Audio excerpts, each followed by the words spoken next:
없습니다. 스스로 재원을 확충하려는 노력이 없는 상태는 발전이 있을 수. 존경하는 원희룡 지사께서는 취임사에서 도민이 도정의 주인이며 도정의 목적도 도민이라고 말씀하셨고, 김태석 의장께서는 개원사에서 도민 주권을 말씀하셨습니다. 도민이 도정의 주인으로 거듭나며 도민들에게 주어진 권리를 도민들이 제대로 행사하는 도민주권이 실현되기 위한 방법은 무엇일까요? 본이유는 바로 행정체제 개편이라고 말하고 싶습니다. 행정체제 개편이 도민주권 시대 도민이 도정의 주인이 되는 제주를 만들기 위해 가장 우선순위가 높은 이유를 세 가지 차원에서 말씀드리겠습니다. 첫째, 행정체제 개편은 도민들에게 훼손된 선거권을 보장할 것입니다. 도민들은 자신들을 대신하여 의사결정에 참여할 자를 선거를 통해 선출합니다. 선거는 도민주권을 실현하는 신성한 행위입니다.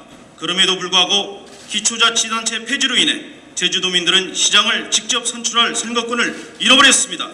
우리 모두는 선거를 통해 이 자리에 있습니다. 우리 모두는 나에게 주어진 권한이 누구로부터 오는가를 우리는 잘 알고 있습니다. 이것이 임명제와 직선제의 차이입니다. 임명제 행정시장은 시민을 무서워하지 않습니다. 임명직 행정시장이 눈치를 보는 사람은 주민이 아니라 지사일 수밖에 없습니다. 그렇기 때문에 행정의 책임성이 제대로 구현되지 못하는 문제를 초래하고 있는 것입니다. 둘째, 지방분권을 말할 때 재정분권을 가장 중요하게 말합니다. 즉 스스로 마련하는 재원으로 스스로의 일을 할 때 가장 책임감 있게 도민의 혈세를 허투루 쓰지 않습니다. 그러나 행정실은 어떠합니까? 국비예산 확보 등 재정 확충을 위한 그 어떠한 의무도 책임도 없습니다. 스스로 재원을 확충하려는 노력이 없는 상태는 발전이 있을 수 없습니다. 특히 서귀포시는 인구 규모의 한계로 항상 예산 배분에 있어 늘 불안감을 호소합니다. 주민을 먼저 생각하는 행정, 국비 확충을 위해 노력하는 행정, 이 본연의 업무에 충실하게 하는 시작은 행정체제 개편에 있습니다. 셋째, 기초자치단체 폐지로 인한 문제점은 여전히 상존하고 이는 행정체제 개편이 아니고서는 해결할 수 없습니다. 도본청으로의 행정권한과 기능 집중, 이로 인한 행정의 민주성과 민원 대응성 약화, 또 행정서비스의 공급 독점화로 인한 행정서비스의 질 저하 등 우리는 지난 10년이 넘는 시간 동안 이러한 문제점을 계속 말해왔습니다.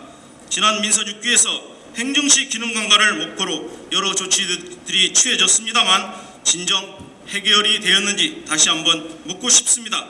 주민들은 행정시에 가서 어려움을 호소합니다만 행정실은 우리는 권한이 없다, 거기 가서 얘기하라는 이런저런 핑계만 대고 있습니다. 이러한 현실에 대해 우리는 어떤 해결책을 갖고 있는 것인지 암담하기만 합니다. 여기 계시는 원희룡 지사님을 비롯한 제주도정은 도민들의 끊임없는 요구에 답을 해야 합니다. 원희룡 지사께서는 후보 시절 행정시의 자기결정권을 강화하고 주민자치의 기능도 창의적으로 살릴 것이라 했습니다. 여기서의 행정시의 자기결정권은 무엇을 말합니까? 저는 바로 행정체제 개편이라고 생각하며 행정체제 개편을 통하여 자기결정권을 실현할 수 있다고 봅니다. 기초자치단체 부활, 행정시장 직선제, 문명동 자치권 등 어떠한 대안이라도 좋습니다. 이들 대안의 장단점은 그간의 여러 용역에서 이미 막대한 예산을 들여서 검토한 만큼 용역은 이제 그만하시고 이제는 공론의 장으로 꺼내고 도민들의 의견을 수렴하는 실제적인 조치가 시작되어야 하는 것입니다.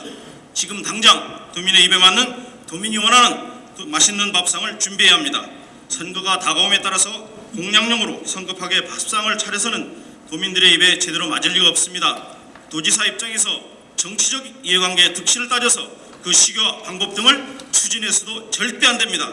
행정체제 개편위원회 등 시스템을 지금부터 가동하여 도민들에게 잘익고 맛있는 밥상을 차려드려야 하는 것이 도지사의 책무라 생각을 합니다. 도민들의 요구에 귀를 기울여 행정체제 개편이 이번 민선 7기에서 종지부를 찍을 수 있도록 구체적인 로드맵 등을 강력히 촉구하며 5분 발언을 마치도록 하겠습니다. 감사합니다.